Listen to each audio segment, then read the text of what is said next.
आइए आका की बारगाह में सबसे पहले झूम झूम कर दुरूदी पाक पेश कर रही है। अल्लाहुम्मा सल्ली अला सय्यदिना व शफीअना हबीबना व मौलाना मुहम्मदिन बारिक वसल्लिम सल्लल्लाहु अलैहि सल्लतन सलाम अलैका या रसूल अल्लाह सल्लल्लाहु तआला अलैहि वसल्लम। हज़रात,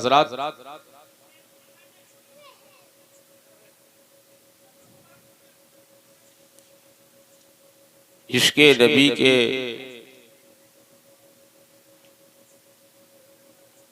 मानने वाले, इश्क़े नबी के जो दीवाने होते हैं वो जिक्र रसूल से पीछे नहीं होते।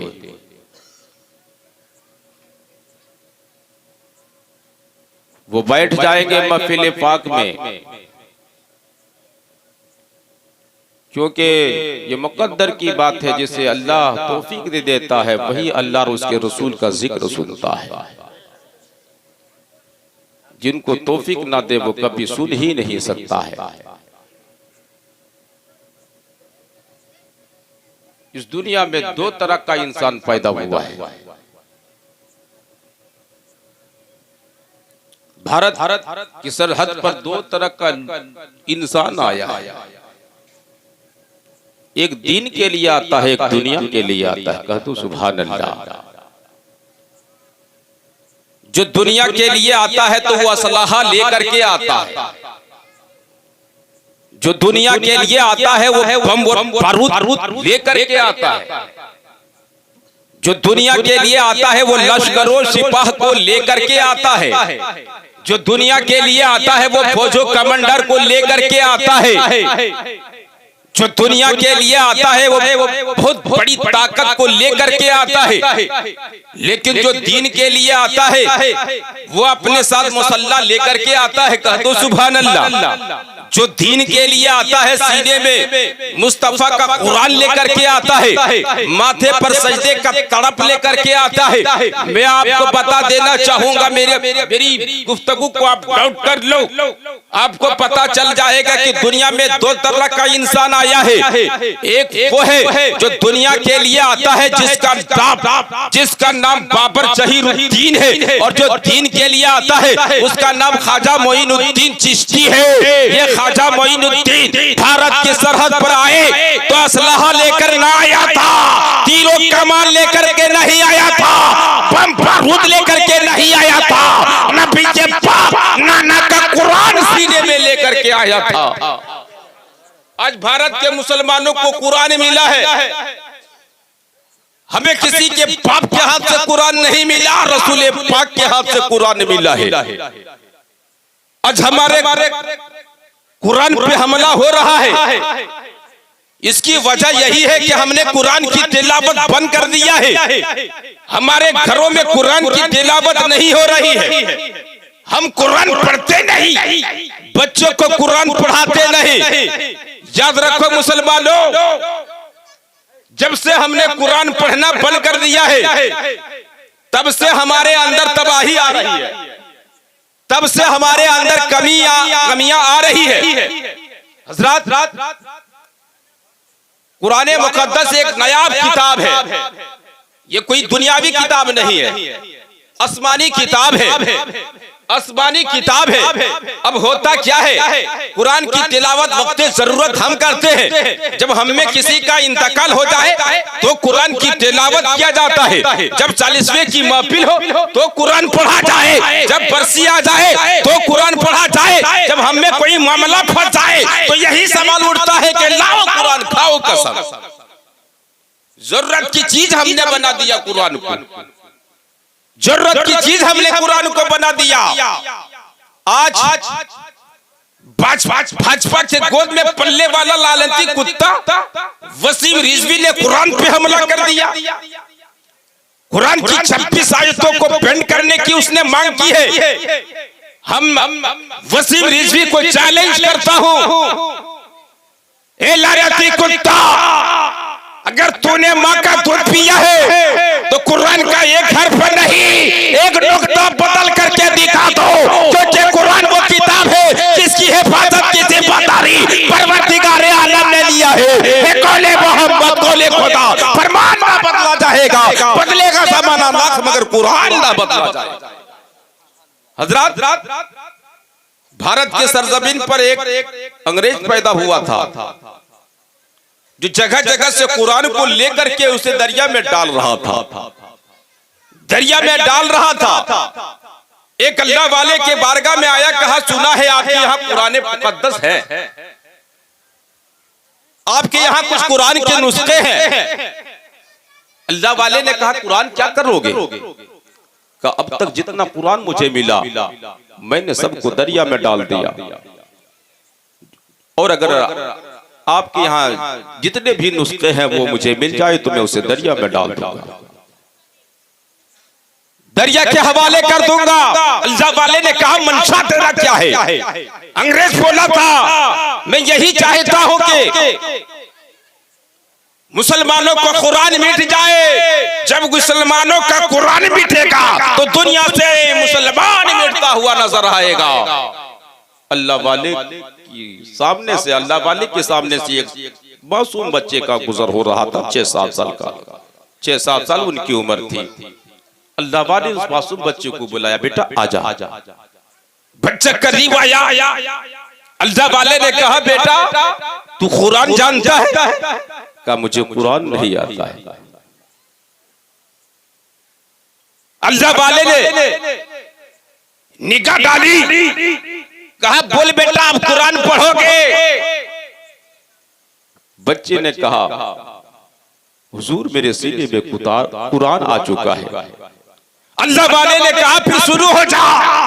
वो 6-7 साल का बच्चा अलिफ लाम मीम से कुरान शुरू करता है। पहला पढ़ दिया, अंग्रेज देखता रहा। दूसरा पारा पढ़ दिया, अंग्रेज देखता रहा। तीसरा पारा पढ़ दिया, अंग्रेज देखता रहा। मुकम्मल कुरान पढ़ दिया, अंग्रेज देखता रह गया। अल्लाह वाले ने कहा एक अंग्रेज अब बता दे तू कुरान को क्या करेगा? कहा कुरान दरिया में बहा देंगे। कहा इस हाफिज कुरान को क्या करेगा? कहा जरूरत पड़ी तो हाफिज कुरान का सर काटते जाएंगे। अल्लाह वाले का जवाब नोट करो, इब्राहिम रजा फैसी का जुमला नोट करो। और अल्लाह वाले ने कहा इतने सर काटोगे, इतने खून बहाओगे, अरे तुम सर काटते जाओगे, हम जिधर निगाह डालते जाएंगे हाफिज कुरान बनाते जाएंगे। तुम कितने सर काटोगे, कितने सर काटोगे? तुम सर काटते जाओगे, हम जिस मैदान में निगाह डालते जाएंगे हाफिज कुरान पैदा करते जाएंगे। ये वो मुकद्दस किताब है जिसकी हिफाजत की जिम्मा रब ने लिया है। आसमानी किताब है, आसमानी किताब का फैसला किसी दुनिया की अदालत नहीं कर सकती है। ये कुरान करीम ऐसी किताब है जो हमें अल्लाह ने अता फरमाया है, इसलिए रब की अदालत से कुरान मिला है। और कुरान का फैसला दुनिया को गवर्नमेंट नहीं कर सकती है, दुनिया की अदालत नहीं कर सकती है। ये वो किताब है अल्लाह तबारक व तआला ने हमें अता फरमाया है। और जब तक दुनिया कायम रहेगी कुरान मुकद्दस कायम रहेगा, कुरान मुकद्दस कायम रहेगा। हजरत कुछ कमियां हमारे अंदर है जो हम कुरान मुकद्दस की तिलावत तो करते नहीं, लेकिन बच्चों को हम कुरान पढ़ाते भी नहीं, कुरान मुकद्दस की तालीम और तरबियत नहीं देते। कुरान की अजमत बेटे के सीने में उतार दो, कुरान पढ़ा दो। जब कोई आपके घर में कुरान पढ़ने वाला ना होगा उस घर में बरकतें नहीं होगी। नबी ये कौनैन फरमाते हैं जिस घर में सूरे बकरा की तिलावत होती है उस घर का कोई इंसान भूखा नहीं मर सकता है। हजरत हम माँ बाप परवरदिगारे आलम की बारगाह में फंसते हुए नजर आए। अल्लाह पूछेगा ए बंदा क्या तूने कुरान पढ़ा? बोलोगे नहीं।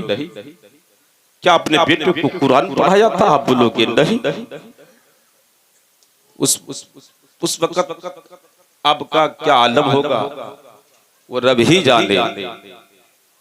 मैदान महशर कायम होगी, जन्नती जन्नत में जा रहे होंगे और दोजखी दोजख में जा रहे होंगे। एक इनकलाब बर्पा होगा, एक मामला खड़ा होगा, एक जहन्नमी जवान एक जन्नती पर थप्पड़ मारेगा, थप्पड़ मारेगा, एक जन्नती पर हमला करेगा, फरिश्ते रब की बारगाह में आएगा और ईशा पेश करेगा, बोला गजब हो गया, गजब हो गया। आज एक जहन्नमी ने एक जन्नती पर थप्पड़ मारा है, एक जन्नती को मार गिराया है, एक जन्नती पर हमला किया है। रब फरमाएगा उस जन्नती को भी बुलाओ और उस जहन्नमी को भी मेरी बारगाह में पेश करो। दोनों को पेश किया जाएगा। उस जहन्नमी से सवाल करेगा, ए इंसान, तूने जन्नती पर हमला क्यों बोला, थप्पड़ क्यों मारा, क्यों थप्पड़ मारा? जहन्नमी बोलेगा, मौला हमने किसी गैर को नहीं मारा है। कहिए सुभान अल्लाह। का ये दुनिया नहीं है बाबू जो तू कोहराम मचाएगा, ये दुनिया नहीं है फसाद करोगे, ये दुनिया नहीं है कत्लो गारत करोगे। ये रब की बारगाह है, अदालत है, रब की अदालत है। या रब का पावर चलता है, रब का कानून चलता है, या दुनिया का निजाम नहीं चलेगा। वो जहन्नमी ने कहा, मौला हमने जिसको मारा है वो कोई और नहीं, वो मेरा बाप है, वो मेरा बाप है।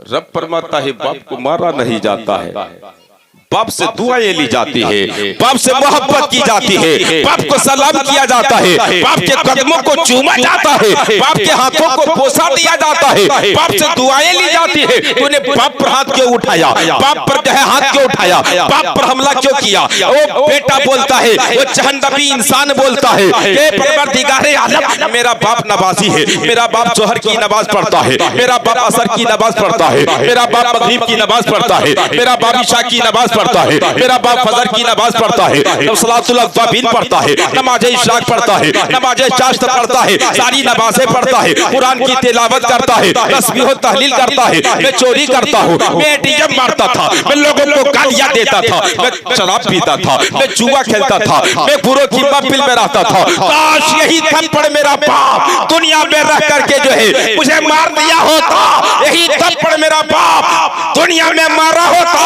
और मेरा बाप मुझको कुरान पढ़ा देता, मेरा बाप मुझको ये सबक दे देता, ये मेरा बेटा चोरी करना पाप है, ये मेरा बेटा झूठ बोलना पाप है, ये मेरा बेटा शराब पीना पाप है। अगर मेरा बाप दुनिया में कुरान पढ़ा दिया होता तो आज मैं जहन्नमी के सब पे नहीं खड़ा होता, जन्नत के सब पे खड़ा होता।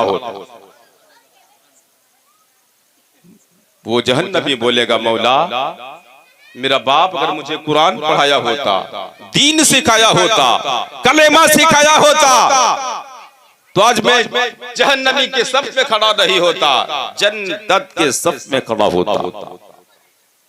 क्योंकि बाप तो इबादत करता रहा, बाप नमाज पढ़ता रहा, बाप कुरान की तिलावत करता रहा, बाप तस्बीह और तहलील करता रहा, बाप इबादत करता रहा, लेकिन बेटा भागता रहा, बेटा जो है बदमाश होता रहा, बेटा जो है बुराइयां करता रहा। इसलिए मैं आज के माँ बाप से यही अरीजा पेश करना चाहूंगा, यार हो बाप बन जाना कमाल नहीं है, बाप बने हो तो बाप का हक अदा कर दो, बाप हो तो बाप का हक अदा कर दो, ताकि तेरा बेटा ना बिगड़े, तेरी बेटियां ना बिगड़े। उन बच्चों के हाथ में अब मोबाइल मत दो, उन बेटों के हाथ में अब मोबाइल ना दो, उन बेटों के हाथों से, उन बेटियों के हाथों से मोबाइल फेंको और कुरान पेश कर दो। उनके हाथ में मोबाइल नहीं, कुरान होना चाहिए, उनके हाथ में कुरान होना चाहिए।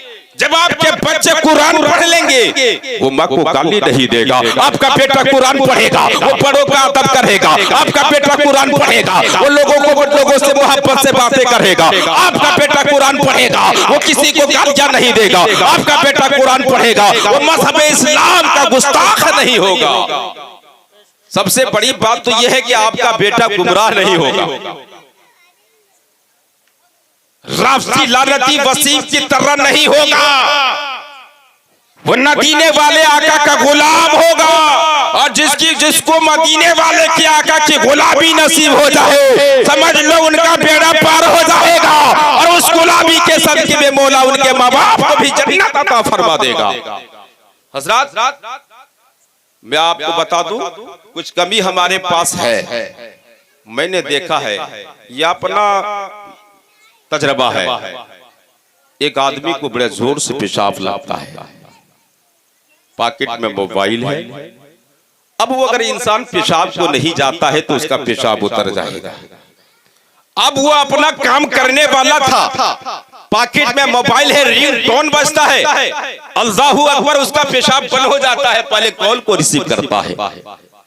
आगे बढ़ो, शिद्दत के साथ प्यास है, तड़प है, पानी का कटोरा हाथ में लिया हुआ है, अब वो पीने वाला है, लब के करीब ले गया, अब वो पीता, लब के करीब करता, हल्के में डालता कि पॉकेट में मोबाइल है, रिंगटोन बजता है। सबसे पहले वो जो है पानी का कटोरा, पानी के कटोरे को जमीन पर रख देता है, पॉकेट से मोबाइल निकालता है, कॉल को रिसीव करता है और आगे बढ़ो। इंसान खाने के लिए हाजिर है, खाना सामने रखा हुआ है, अल्लाह की नेमतें हैं, अल्लाह की बेशुमार नेमतें मौजूद है, लुकमा उठा लिया है, बिस्मिल्लाह की तिलावत कर लिया है, अब वो मुंह में डालने वाला है, पॉकेट में मोबाइल है, रिंगटोन बजता है, लुकमा नीचे रख देता है, पहले कॉल को रिसीव करता है, कॉल को रिसीव करता है। मैं आपसे कहना चाहूंगा, मुसलमान हो, कैसे मुसलमान हो तो दुनियावी कॉल को रिसीव करने के लिए तेरा पेशाब बंद हो जाता है, तेरा खाना बंद हो जाता है, तेरा पीना बंद हो जाता है, दुनियावी कॉल को रिसीव करने के लिए तेरा हर मामला रुक जाता है। लेकिन तुझे मालूम नहीं, तेरा खुदा 5 वक्त तुझे कॉल कर रहा है,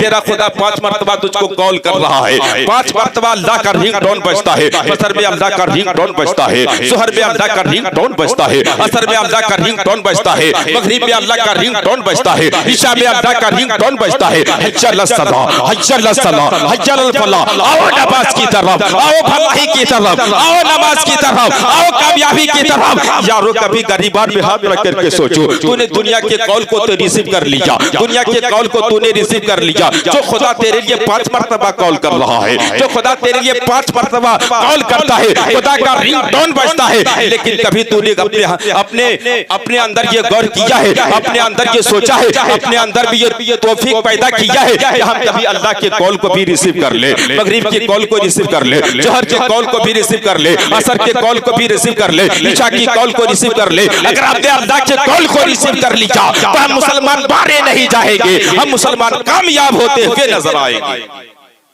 हजरात, मैं आपको बता दूं, आज इतने ढीठ हो चुके हैं। ढीठ का मतलब जानते हैं? कंधा पर जनाजा है लेकिन ये ख्याल नहीं होता है, दिल नहीं रोता है।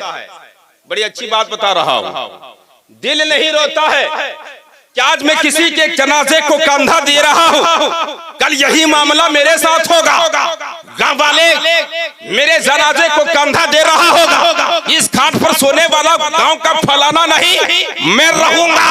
हमने कब्र में इज्जत को उतार दिया, लेकिन कभी गौर नहीं किया यार इस कब्र में एक दिन हमको भी सोना पड़ेगा, इस कब्र में हमको भी अकेला रहना होगा, इस कब्र में हमें भी एक दिन रहना होगा। लोग हमारे सीने में भी इसी तरह मिट्टी डालकर चले जाएंगे। हम हादसा देखते हैं लेकिन दिल नहीं रोता है, हम हादसा देखते हैं लेकिन दिल नहीं रोता है, दिल नहीं रोता है। आखिर हमें हो क्या गया है, आखिर हमारी तबीयत को हो क्या गई है? मेरे दोस्त और बुजुर्गों, आपको बता देना चाहूंगा, अगर आपका दिल जिंदा होगा, आपकी ज़मीर जिंदा होगी, कसम खुदा की आप कामयाब मुसलमान होंगे। जिसका दिल जिंदा होगा, जिसकी ज़मीर जिंदा होगी, वो अल्लाह से डरने वाला होगा, वो अल्लाह से खौफ करने वाला होगा, वो अल्लाह की बारगाह में सजदा रेज़ी करने वाला होगा। आओ हज़रत यहया की बारगाह में, इनकी उम्र 6 साल है, कहिए सुभान अल्लाह। 6 साल, हमारे यहाँ 6 साल के बच्चे को इस्लामी तौर तरीका से कोई ज्ञान नहीं होता, कोई ज्ञान नहीं होता है, कोई इस्लामी तौर तरीका का उसे ज्ञान नहीं होता है। लेकिन हजरत यहया अलैहिस्सलाम जब कब्र को देख लेते तो रो जाते, उनकी एक चीख निकलती और वो बेहोश हो जाते। हजरत यहया अलैहिस्सलाम की जब ये हालात, उनके वालिदे बुजुर्गवार बहुत बड़े पैगंबर है हजरत ज़करिया अलैहिस्सलाम, का ये सुभान अल्लाह। हजरत ज़करिया अलैहिस्सलाम बहुत बड़े पैगंबर हैं, उनका बेटा हजरत यहया है, इनकी उम्र 6 साल है, 6 साल इनकी उम्र मुबारक है। लेकिन जब ये कब्र को देख लेते तो इनकी एक चीख निकल जाती, बेहोश हो जाते। हजरत ज़करिया अलैहिस्सलाम ने कहा, मैं कभी कब्र का जिक्र नहीं करूंगा, कब्र का दास्तान नहीं छेड़ूंगा, कब्र को बयान, कब्र का दास्तान नहीं बयान करूंगा। एक दिन ऐसा हुआ, गांव वाले आ गए, मोहल्ले वाले आ गए, अल्लाह के नबी की बारगाह में हजरत ज़करिया अलैहिस्सलाम की बारगाह में कहा, हुजूर बहुत दिन बीत गए, आपने कब्र का जिक्र नहीं किया है, बहुत दिन बीत गया, आपने कब्र का जिक्र नहीं छेड़ा है, बहुत दिन बीत गया है, आपने कभी कब्र का जो है दास्तान बयान नहीं किया है। आप कब्र का दास्तान बयान कीजिए, कब्र के बारे में बयान कीजिए, कब्र के उस वहशतनाक मंजर के बारे में बयान कीजिए। हजरत ज़करिया अलैहिस्सलाम ने घर के अंदर देखा, घर के आंगन में देखा, घर के अंदर देखा, घर के आंगन में देखा, घर के चारों और देखा, कहीं ज़करिया मौजूद तो नहीं है, तो ज़करिया कहीं यहया मौजूद तो नहीं है। हजरत यहया अलैहिस्सलाम की तलाशी हुई, देखा घर में यहया मौजूद नहीं है। लोगों ने इल्तिजा किया, रिक्वेस्ट किया कि आप कुछ कब्र का दास्तान सुनाइए। तो हजरत ज़करिया अलैहिस्सलाम ने कब्र का जिक्र छेड़ दिया, कब्र का बयान छेड़ दिया, कब्र का दास्तान छेड़ दिया। हजरत यहया अलैहिस्सलाम बाहर गए थे, जैसे ही घर आए दरवाजे पर खड़ा है, क्या देखते हैं उनके अब्बा हजरत ज़करिया अलैहिस्सलाम कब्र का जिक्र कर रहे हैं, कब्र का बयान कर रहे हैं, कब्र की गुफ्तगू कर रहे हैं, कब्र के बयानात कर रहे हैं। हजरत ज़करिया ने एक चीख लगाई और घर के दरवाजे से बाहर निकल गया। बाप को जैसे ही होश आया, पैगंबर को जैसे ही होश आया कि मेरा बेटा यहया घर आया था, लेकिन अचानक किधर भागा, अचानक किधर चला गया, माँ बाप परेशान हो गए। हजरत यहया को तलाशी करने लगे, हजरत यहया की तलाशी जारी हो गई, हजरत यहया को ढूंढने लगे। गांव मोहल्ले में देखा, हर घर को देखा, हर फर्द से पूछा, यार तूने बता दे मेरे बेटे यहया को देखा है, आज तूने मेरे बेटे यहया को देखा है। लोगों ने कहा, मैं आपके बेटे यहया को नहीं देखा, आपके बेटे यहया को नहीं देखा। कसम खुदा की एक दिन गुजर गया, यहया घर नहीं आया, एक रातें गुजर गई, यहया घर नहीं आया, दो रातें गुजर गई, यहया घर नहीं आया, दो दिन गुजर गया, यहया घर नहीं आया, तीसरा दिन गुजर जाता है, लेकिन यहया अलैहिस्सलाम घर नहीं आते हैं। तीसरा दिन गुजर गया, तीसरी रातें गुजर गई, मां परेशान हो जाती है। पूछो उस मां की ममता से, जिसका 6 साल बच्चा अगर गायब हो जाए तो उस मां की हृदय से पूछो, उस मां के दिल से पूछो कि उसके दिल को उसके दिल में कैसा जो है किस तरह बेचैनी छा रही होगी, उसके दिल में कैसा असरात पैदा हो रहे होंगे। उस मां की ममता से पूछो जिसका 6 साल का बच्चा तीन रातों से गायब है। मां रोने लगती है, मां तड़प जाती है, बोलता मेरा बेटा यहया न जाने किस हाल में होगा, मेरा बेटा यहया किस पोजीशन में होगा, मेरा बेटा यहया किस हालत में होगा, क्या खा रहा होगा, क्या पी रहा होगा, किसके दरवाजे पर होगा, कौन सहारा दिया होगा, कौन मदद किया होगा, कौन हेल्प किया होगा, किसके करीब में होगा, कहाँ छुपा हुआ होगा, किस हाल में होगा। माँ परेशान हो जाती है, माँ रोने लगती है, माँ तड़प जाती है, माँ बाही हुआ करती है, माँ की ममता जो है बेकरार हो जाती है, माँ की ममता तड़प जाती है, माँ से रहा नहीं गया, माँ जो है घर से बाहर कदम उठाती है, जंगलों की तरफ चली जाती है, बयाबानों की तरफ चली जाती है। तो क्या देखती है, एक चरवाहा है जब बकरियों को चरा रहा है, बकरियों की देख रेख कर रहा है, बकरियों का सेवा कर रहा है, बकरियों को चरा रहा है। हजरत यहया की मां गई, कहा एक चरवाहा, एक परवाहा, एक बकरियों का चराने वाला, एक बकरियों की हिफाजत करने वाला, एक बकरियों के देख रेख करने वाला, क्या तूने मेरे बेटे यहया को देखा है, क्या तूने मेरे बेटे यहया को देखा है। चरवाहे ने कहा था, ए मेरी मां, मैं आपके बेटे यहया को नहीं देखा, मैंने आपके बेटे यहया को नहीं देखा, मैं आपके बेटे यहया को नहीं जानता, आपका बेटा कैसा है, आपका बेटा कौन है, मैं आपके बेटे को नहीं जानता। बहुत परेशान हो जाती है, मां तड़प जाती है यहया की मां और अरीजा पेश करती है चरवाहा, अरे गौर करो मेरा बेटा 6 साल का है, कद ऐसी है, सूरत ऐसी है, रंग ऐसा है, लिबास ऐसा है। मां बता रही है, कहीं तू देखा है तो बोलो, कहीं तूने देखा है तो बोलो। मेरा बेटा 3 दिन से गायब है, 3 रात से गायब है, न जाने किसके दरवाजे पर खड़ा होगा, न जाने कौन खाना खिला रहा होगा, न जाने मेरा बेटा किस मुश्किल का सामना कर रहा होगा। मां रोती है, मां परेशान होती है। चरवाहे ने जब मां की हालत देखी, चरवाहे ने कहा, ए मेरी मां, मैं आपके बेटे यहया को नहीं जानता, आपके बेटे यहया को नहीं जानता, लेकिन सामने एक पहाड़ है, एक पहाड़ की खो है, एक बड़ा सा चट्टान है, उसके नीचे एक छोटा सा बच्चा है, 6 साल का बच्चा है, 6 साल का बच्चा है, सजदे में सर है, सजदे में सर है, और वो तड़पता है, वो रोता है, वो बिलखता है। जब वो बच्चा रोता है और अल्लाह की बारगाह में फरियाद करता है, मौला ए परवरदिगार आलम, मुझे कब्र की अजाब से बचा लो, कब्र के फितना से बचा लो, कब्र के मुश्किलात से बचा लो, कब्र की तारीख माहौल से बचा लो, कब्र के वहशतनाक मंजर से बचा लो, कब्र की तारीख माहौल से बचा लो। इतना कहना था, अम्मा समझ गई ये कोई और नहीं होगा, ये वो मेरा बेटा यहिया होगा। और उस तलवाहे ने कहा था, अम्मा ए अम्मा, जब वो बेटा रोता है, जब वो बच्चा रोता है, कसम खुदा की उसका रोना, उसका बिलखना, उसका तड़पना सुन करके मेरी बकरियां आज 3 दिन से ना चरती है, ना खाना खाती है, ना पीती है। बिल्कुल जो है मेरी बकरियों की हालत खराब हो चुकी है, मेरी बकरियों की हालत खराब हो चुकी है। आज 3 दिन हो चुका है, मेरी बकरियां ना चर रही है, ना पानी पी रही है। इतना कहना ताबा की पत्ता तड़प जाती है। हजरत यहया की माँ उस खो के पास गई, उस पहाड़ के खो के अंदर गई तो क्या देखा, 6 साल बच्चा यहया का सर सजदे में है। हजरत यहया अलैहिस्सलाम तड़प तड़प कर रोता है, ए परवरदिगारा मुझे कब्र की अजाब से बचा ले, कब्र के फितना से बचा ले, कब्र के वहशतनाक मंजर से बचा ले। बाले बेटे को दबोच लिया, कहा बेटा सजदे से सर उठा ले बेटा, लेकिन यहया का जवाब नोट करो, यहया का जवाब नोट करो।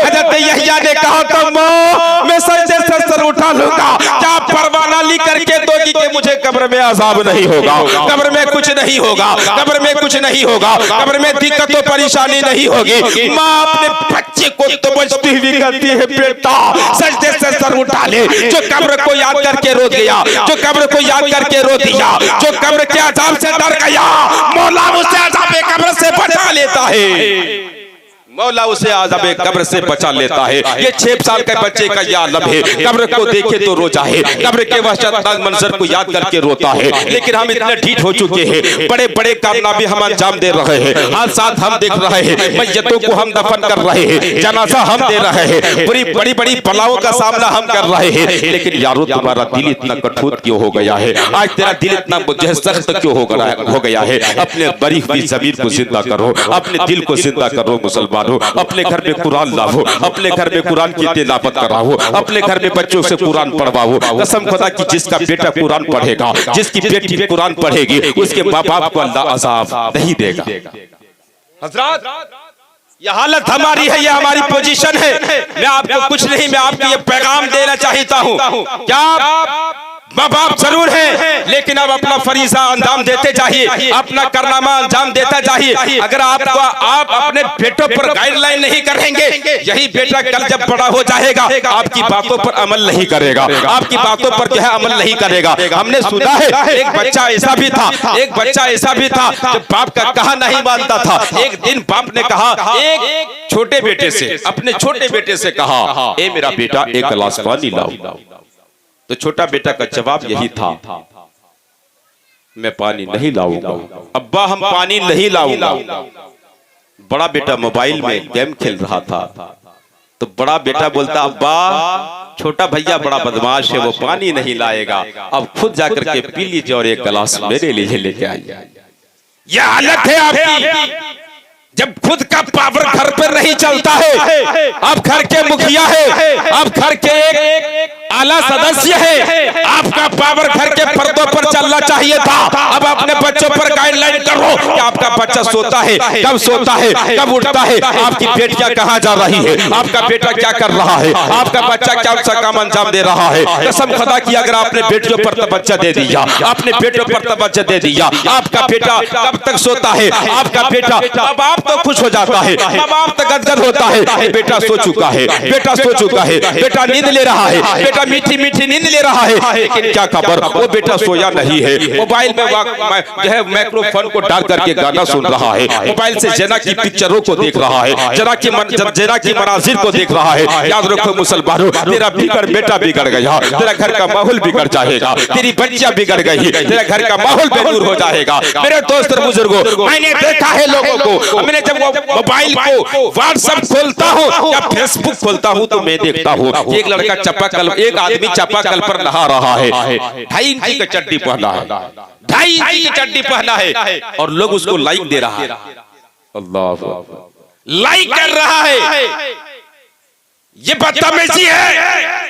वो 2.5 इंची का चड्डी पहनकर चापाकल पर नहाए तो हजारों हजार लाइक मिलता है, एक आदमी गधा को नहला दे तो लाइक मिल रहा है। मुसलमानों, मोबाइल से गुनाह भी होता है और मोबाइल के जरिए से आप सवाब भी कमा सकते हैं, सवाब भी हासिल कर अपने मोबाइल में कुरान लोड कर दो, अपने मोबाइल में नात शरीफ लोड कर दो, अपने मोबाइल के इसके अब अंदर जो है आप इस्लामी चीजों को लोड कर दो, आप कुरान की आयतों को लोड कर दो, कुरान मुकद्दस की आयत मुकद्दसा को लोड कर दो, मुकम्मल कुरान लोड कर दो, कभी वो दोहा को लाइक करो, कोई सूरह यासीन को लाइक करो, कभी अलहम्द शरीफ को लाइक करो, कभी जो है सूरह कौसर को लाइक करो, कभी सूरह तहा को लाइक करो। तुम कुरान मुकद्दस की आयत को लाइक करते जाओगे, परवरदिगार आलम तुझे लाइक मंद बना देगा। यह हालत हमारी हो चुकी है कि हम गैर मनाजिर देखते हैं, लेकिन मोबाइल बहुत अच्छा भी है और बहुत बुरा है। अगर इस मोबाइल से अगर आपने अच्छी चीज हासिल करना है तो मैं आपको यही वचन देना चाहूंगा, जिस तरह से हमारी रूहानी एजेंसी अभी नेटवर्क की दुनिया में जो काम कर रही है, मैं आपको पैगाम देना चाहूंगा, आप उसको सब्सक्राइब लाइक करते हुए आप उस चैनल को देखिए जिसमें इस्लामी प्रोग्राम होता है, जिसमें नाते सुनाई जाती है, जिसमें कुरान सुनाया जाता है, जिसमें तकरीरें सुनाई जाती है। आप उससे सीखिए, उससे सबक हासिल कीजिए और वो फार्मूला घर पे लाइए। आप बताइए अपने घर में अगर ये माहौल पैदा कर देंगे तो आपका बेटा लाइकमंद हो जाएगा, घर का बड़े अफराद नेक हो जाएगा, हर बच्चा नेक होता हुआ नजर आएगा, घर के बड़े अच्छे हो जाएंगे तो घर का माहौल खुशगवार हो जाएगा। मैं लाइक की मुबारकबाद देना चाहूंगा घर वाले को जो आज इतना बड़ा जो है प्रोग्राम किया है, उन्होंने बेटे की मोहब्बत में। अल्लाह तबारक व तआला उनका ये प्रोग्राम कबूल व मंजूर फरमाए और उसके बच्चे को अल्लाह सलामती की जिंदगी अता फरमाए।